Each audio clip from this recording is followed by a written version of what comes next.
Yes guys, Bayes theorem हमारी चल रही है, बेस थ्योरम। बेटा प्लीज ध्यान दीजिए, Bayes theorem example number 21 please निकाल लीजिए। Example number 21 page number 555। क्या कह रहा है? A man is known to speak truth 3 out of 4 times. एक आदमी है, वो जाना जाता है कि वो 4 बातों में से 3 बातें सच बोलता है। 4 बातों में से 3 बातें सच बोलता है, लेकिन आपको एक बात की जानकारी और है कि वो एक बात झूठ भी बोलता है। भाई 4 बातों में से 3 बात सच बोल रहा है, इसका मतलब एक बात वो झूठ भी बोल रहा है। He throws a die, उसने क्या किया? एक डाई को फेंका। And reports that, बेटा ध्यान दो, इसने बोला reports that, उसने डाई फेंकी और रिपोर्ट करी मतलब सूचना दी that की it is a 6, कि 6 आया है। बात समझ लो, दिखाया नहीं है, उसने सूचित किया है। एक आदमी है, वो जाना जाता है कि 4 में से 3 बातें सच बोलता है, इसका मतलब एक बात झूठ बोलता है। ठीक है, अब उसने बंदे ने क्या किया? डाई को फेंका और रिपोर्ट करी, सूचना दी कि 6 आया है। अब समझ रहे हो बच्चे? इतना ही पढ़ना, आगे मत पढ़ना प्लीज, ध्यान देना। सबसे पहले आप लिखेंगे लैट। तो बेटा देखो यहां पे 2 केसेस बन गए, एक H1 और एक H2। 2 केसेस बन गए। एक केस कौन सा? 6 आना, दूसरा केस 6 ना आना। बहुत बढ़िया। तो H1 क्या होगा? इवेंट फॉर गेटिंग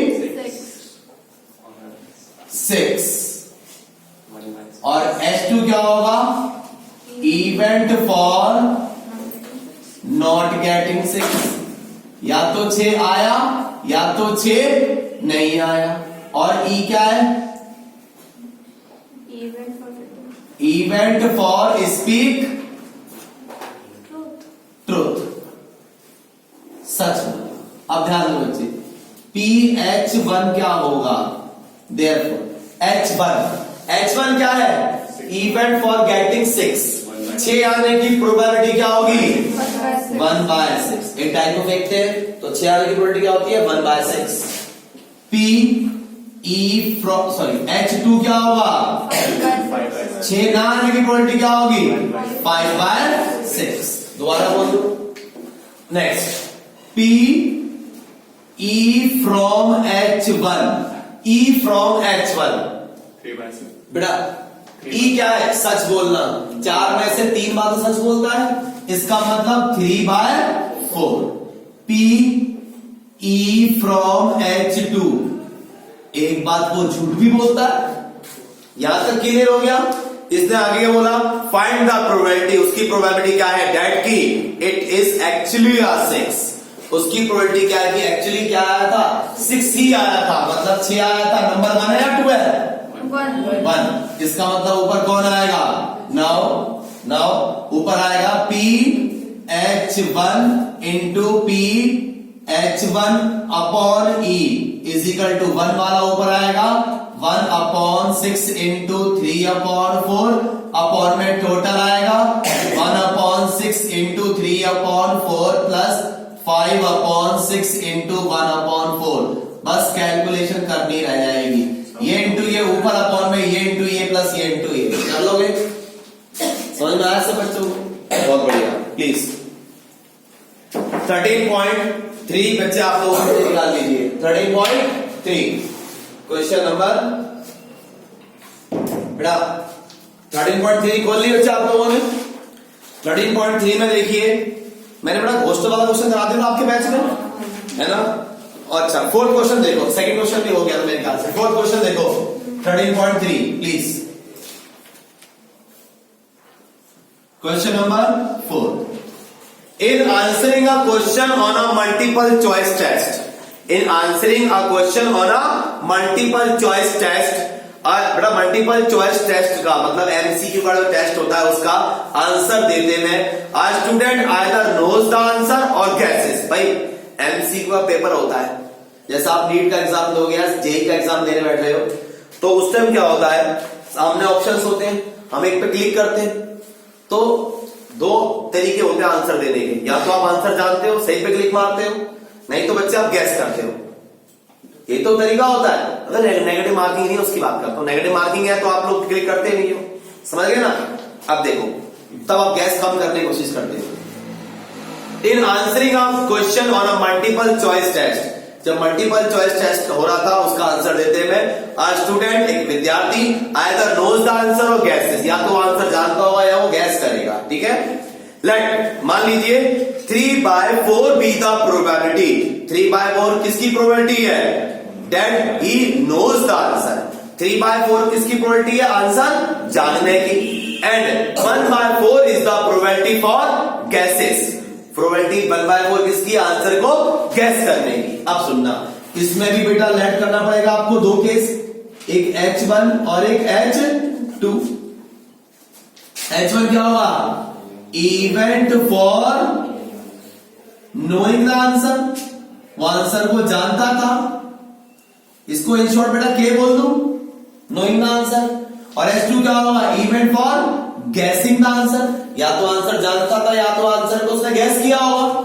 दो ही केसेस बन रहे हैं, एक ई आएगा, ई क्या होगा देखते हो। हाँ, 3/4 किसकी प्रोबेबिलिटी है, आंसर को जानने की, और 1/4 किसकी प्रोबेबिलिटी है, आंसर को गैस करने की। तो व्हाट इज द PH1, 3/4। बहुत बढ़िया, 3/4, ये PH1 है। PH2 क्या होगा, 1/4। P अब आएगा E फ्रॉम H1 और एक आएगा बेटा P E from H2। Please ध्यान देना, E फ्रॉम H1। इसने आगे क्या बोला, थर्ड लाइन चल रही है, एज्यूमिंग दैट, मान लीजिए कि a student who gases at the answer, एक विद्यार्थी ने क्या किया, आंसर को गैस किया, विल बी करेक्ट, और वो बच्चे आंसर क्या हो गया, करेक्ट हो गया, विद द प्रोबेबिलिटी 1/4, उसकी प्रोबेबिलिटी क्या है, 1/4। अब ये क्या चीज है, event for correct answer, event for correct answer. अब सुनना बच्चे, ये जो आपको दे रहा है थर्ड लाइन में, एज्यूमिंग दैट, मान लीजिए कि a student who gases at the answer, एक बच्चे ने क्या किया, आंसर को गैस किया, ठीक है, विल बी करेक्ट, और वो सही हो गया, विद द प्रोबेबिलिटी 1/4, उसकी प्रोबेबिलिटी 1/4 है। ये क्या है, E फ्रॉम H1 है, E फ्रॉम H2 है, E फ्रॉम H2 है। समझ में आ गई बात, समझ में आ गई बात। आगे क्या बोला, व्हाट इज द प्रोबेबिलिटी, उसकी प्रोबेबिलिटी क्या होगी, डेट की the student knows the answer, answer student जानता था, गिवन डेट जो उसने दिया था, ही आंसर इज करेक्टली, और वो बच्चे आंसर करेक्ट भी था। आपको किसकी प्रोबेबिलिटी निकालनी, आंसर जानने की। जानना कौन है, H1, मतलब ये ऊपर आएगा, लेकिन ये तो है ही, क्या होगा ये, 3/4। क्या होगा ये, 1। क्यों होगा 1, जानो बेटा। E क्या है, करेक्ट आंसर, E क्या है, करेक्ट आंसर। H1 क्या है, जानता था, करेक्ट आंसर जानता था। जब आप करेक्ट आंसर जानते हो, वहां पर प्रोबेबिलिटी 1 हो जाती है, फिर आप ऑप्शन की साइड देखते ही हो, आपको मालूम है कि आंसर क्या है, आप उसी पे क्लिक करोगे ना सीधे। दोबारा बोल, समझ में आ गई बात, ये इंटू ये ऊपर आएगा अपॉन में, ये इंटू ये प्लस ये इंटू ये, कर लोगे जरा, बहुत बढ़िया। देखिए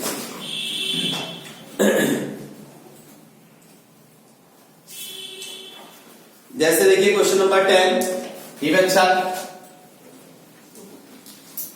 suppose a girl through a dice, through a मतलब एक लड़की ने डाई को क्या किया, थ्रो किया, फेंका। Suppose a girl throw a die, एक लड़की है, मान लीजिए उसने डाई को फेंका, और डाई को फेंकेगी तो क्या आएगा, 1 2 3 4 5 6 आएगा। क्या बोलता है, सपोज मान लीजिए a girl throw a die, एक लड़की है, उसने क्या फेंकी, डाई फेंकी। इफ शी गेट्स अ 5 और 6, अगर बेटा उसके पास क्या आया, 5 या 6 आया, she tosses a coin 3 times, तो वो एक कॉइन को 3 बार टॉस करेगी। And notes the number of head, और नंबर ऑफ हेड को क्या करेगी, नोट डाउन करेगी, ठीक है। इफ शी गेट्स 1 2 3 और 4, अगर उसके पास 1 2 3 या 4 आया, she tosses a coin once, तो उसे को एक बार टॉस करेगी। And notes whether a head और टेल इज ऑब्टेन, और नोट करेगी कि हेड आया या टेल टेल आया। तो बड़ा एक बात सुन रहे हो, इस क्वेश्चन में इन्होंने क्या किया, इस क्वेश्चन में इन्होंने दो केसेस में तैयार कर दिया इसको, H1 में और H2 में। H1 क्या है, डाई को फेंकने पे 5 और 6 आना। H2 क्या है, डाई को फेंकने पे 1 2 3 4 आना। तो H1 क्या है, इवेंट फॉर गेटिंग 5 और 6, और H2 क्या है, इवेंट फॉर गेटिंग 1 2 3 और 4। अब एक बात सुनो, दो केसेस हो गए, एक ई होगा, लेकिन सावधान, छोटी सी एक बात बताना, जब डाई को फेंकने पे 5 या 6 आया, डाई को फेंकने पे 5 या 6 आया, तो क्या हुआ था, एक कॉइन को 3 बार फेंका गया था, हाँ या ना। तो एक कॉइन को 3 बार फेंकते हैं तो सैंपल स्पेस क्या होते हैं, head head head head tail head tail head head tail tail head, या फिर head head tail head tail tail tail head tail tail tail tail, यही होते सैंपल स्पेस, हाँ या ना। ठीक है, और जब उस डाई को उसने, जब डाई फेंकने पे 1 2 3 4 आया, तो बेटा उसने क्या किया, कॉइन को सिर्फ एक बार टॉस किया। सही बोला गलत बोला मैंने, यही केस है। एक लड़की ने डाई फेंकी, डाई फेंकने के बाद अगर 1 2 3 4 आया तो कॉइन को उछाला सिर्फ एक बार, अगर 1 2 3 4 आया तो कॉइन एक बार उछला, 5 6 आया तो कॉइन 3 बार टॉस हुआ। ये बात समझ में आई या नहीं आई, यहां तक क्लियर है। अब देखो बच्चे क्या बोलता है, थर्ड लाइन चल रही है हमारी, if she obtained exactly 1 head, अगर उसको क्या मिला, एग्जैक्टली 1 हेड, ये क्या है, event for getting exactly 1 head. बेटा ध्यान दो मेरी बात पे, इसने एक वर्ड यूज किया है एग्जैक्टली, वर्ड यूज किया एग्जैक्टली, अगर उसको क्या मिला, एग्जैक्टली 1 हेड मिला। प्लीज ध्यान देना बच्चे, therefore what is the PH1, पूरा सवाल मत पढ़ो, उतना पढ़ो बस। PH1 क्या होगा, H1 है क्या, 5 और 6 आना। जब एक डाई को फेंकते हैं तो 5 या 6 कितने तरीके से आ सकता है, 2/6, 5 6 दो नंबर अपॉन में टोटल। H2 क्या होगा, 1 2 3 4 अपॉन में 6। प्लीज ध्यान देना, P E फ्रॉम H1 क्या होगा, देखो E क्या है, एग्जैक्टली 1 हेड, E क्या है, एग्जैक्टली 1 हेड। 1 हेड वाले कौन से हैं, 1 2 3, यही है ना, 1 हेड वाले यही है ना। अब ये 1 हेड वाले कितने हैं, 3 5 के साथ भी आ सकते हैं, 3 6 के साथ भी आ सकते हैं, 3 और 3 और का मतलब प्लस होता है, अपॉन में क्या आएगा, 16। पता है 16 कैसे आया, 60 कैसे आया, ये 8 है, 8 के 5 के साथ भी आएंगे, 6 के साथ भी आएंगे, 8 2 16। क्लियर है। E फ्रॉम H2 क्या होगा, E क्या है, केवल एक हेड एक ही है, लेकिन वो 4 तरीके से आ सकता है। पूछो क्यों, ये 1 2 3 4 है, चारों के साथ हेड आ सकता है। अपॉन में 8, पता 8 कैसे आया, ये 2 नंबर है और ये 4 है, 4 दूनी 8, 4 2 8। क्लियर है। अब आगे क्वेश्चन पढ़ते हैं। इफ शी, थर्ड लाइन चल रही है, if she obtain exactly 1 head, अगर उसके पास क्या आया, ठीक 1 हेड आया, व्हाट इज द प्रोबेबिलिटी, उसकी प्रोबेबिलिटी क्या है, दैट की शी थ्रू 1 2 3 और 5 विद द डाई। उस डाई के साथ क्या फेंका था, 1 2 3 4 फेंका था, 4 वाला कौन से है, ये H2, मतलब ये ऊपर आएगा। समझ गए क्या होगा, ये इंटू ये ऊपर अपॉन में ये इंटू ये प्लस दिस इंटू दिस। कर लोगे, करा दूंगा दोबारा, हो गया क्लियर। चले आगे देखिए बेटा, आज के जो क्वेश्चंस हो रहे हैं याद रखो, सारे प्रीवियस ईयर मार्क आर के क्वेश्चंस। आज मैं इंपॉर्टेंट क्वेश्चन करा रहा हूँ सारे इसके, ठीक है ना। जो बचे हैं 2-4 वो आप लोग बनाओ, फिर दिक्कत हो मुझसे डिस्कस करना, ठीक है ना। ध्यान दीजिए प्लीज, क्वेश्चन नंबर 12 ये भी आप बना लेंगे। 12 क्या किया? A card from a pack of 52 card is lost. बस इतना पढ़ो, पूरा सवाल मत पढ़ना।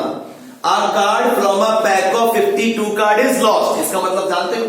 एक कार्ड का पैकेट था, एक कार्ड के पैकेट में कितने कार्ड्स होते हैं? 52। उसमें से एक कार्ड क्या हुआ? लॉस्ट हो गया, खो गया। अब जो कार्ड खोया वो कौन सा कार्ड खोया? या तो वो डायमंड खोया होगा, या हार्ट खोया होगा, या क्लब खोया होगा, या स्पेड खोया होगा। पूरा सवाल मत पढ़ो, पूरा सवाल मुझे पता है, पढ़ने के बाद आगे बता रहा डायमंड खोया है, अभी मत पढ़ो, समझ गए ना। आपने सिर्फ क्या पढ़ना है? अ card from a pack of 52 card is lost. 52 पत्तों गड्डी में से एक कार्ड खो गया। ये तो पढ़ा भी हम लोगों ने। तो सबसे पहले क्या लिखेंगे? लेट। अपना 4 केसेस बनेंगे, एक बनेगा H1, एक बनेगा H2, एक बनेगा H3 और एक बनेगा H4। पता 4 केसेस क्यों बन रहे हैं सबको?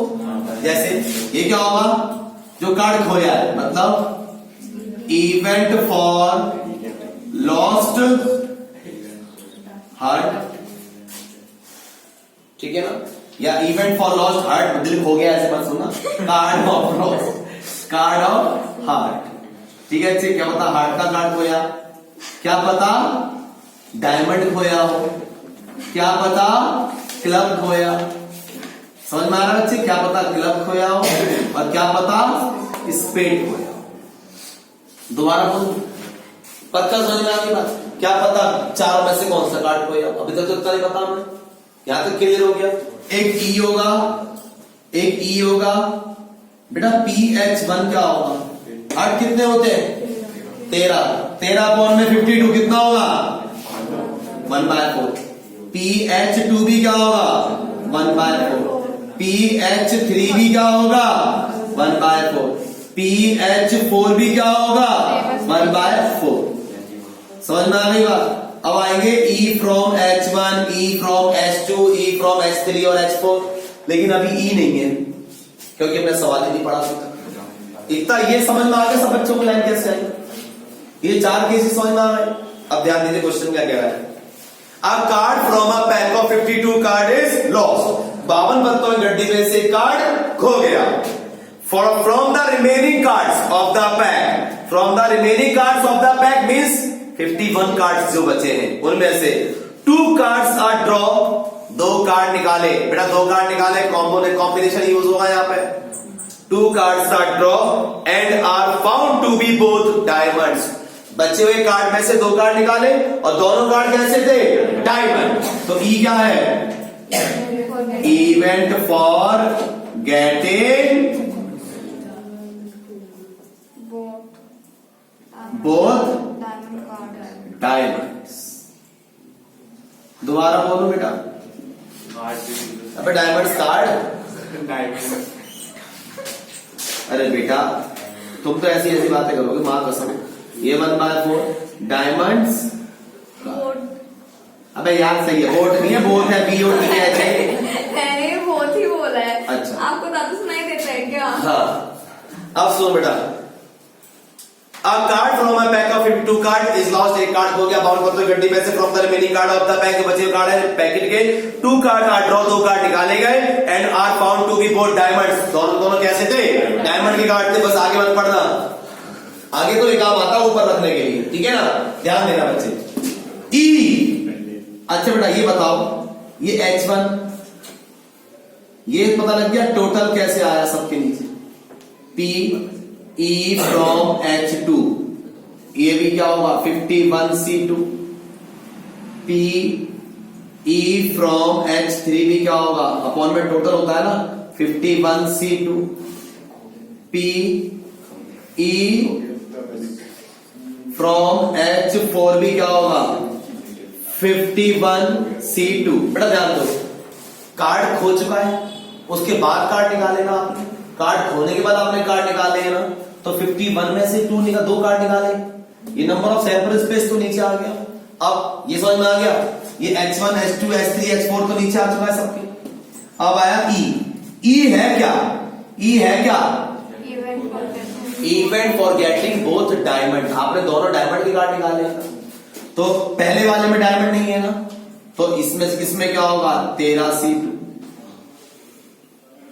ये क्या है, ये डायमंड है, ये कितना होगा 12C2। दोबारा